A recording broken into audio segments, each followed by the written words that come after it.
अस्सलामुअलैकुम दोस्तों, मैं अली खरल और आज मेरे नाल राय आमर शहजाद खरल साहब ईद के हवाले नाल चंद दौड़े ने तुहाडे नाल गुजारिश है कि अगर वीडियो फेसबुक पेज ते वेंदे पे हो तो पेज नूं फॉलो ज़रूर करना है और अगर यूट्यूब चैनल ते वेख रहे हो तो चैनल नूं सब्सक्राइब ज़रूर करना है। राजी शेर के सने सिसकियां कमदियां होठां दी फरियाद नुमा ताकी दई भाई वाह। सने सिसकियां कमदियां होठां दी फरियाद नुमा ताकी दई तेरे टुर गया मेरियां खुशियां नू लिया सदमियां सज्जन खरीदई भाई वाह। ते जिथू डीगर लड़ छुड़वा के टुरियो ओना राह ते विछी होई दी दई नशे बख्त पराए दे ला के हटिया दमी नातिक वतन ते ई दई भाई वाह। गैरां दे इल्म दी अव्वल किताबा मजबूरियां दी तुम ही तनो भाई वाह। हर साह विच जुज अमवात दा है तकदीर नुकाई ताकी तनो वाह। ते ऐलाज आबिद दी किस्मत दा बीमार दा दारू दी तनो ला बुक्कड़ मैन से आन करा असा उजड़ गया दी ई तनो।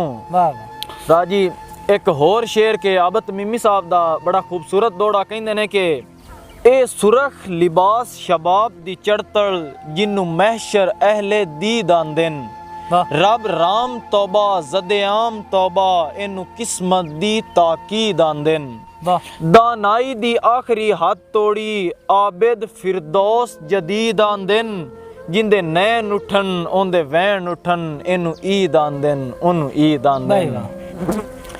एक होर शेर के कल ईद आई माफ करेंदे रहे बंदे लगदियां तू तकसीरां मैं भी उधर दे जिंदान च बह के लइयां साबका कड़ तस्वीरां ते किसे दौर दे कार्ड ते बन्नी होई वंग मैनू दस दे रह तदबीरां तू भी तालिब ईद ते पढ़ लइयां कर किसे ना दियां कुछ तकबीरां। भाई वाह।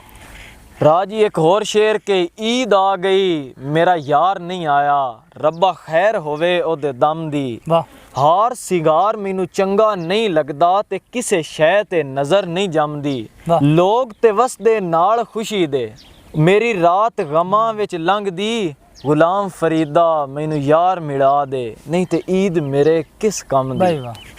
दोस्तों वीडियो चंगी लगी होवे चैनल नू सबसक्राइब करना है पेज नू फॉलो ज़रूर करना है। मिलांगे एक नवी वीडियो दे नाल। अल्लाह हाफिज़।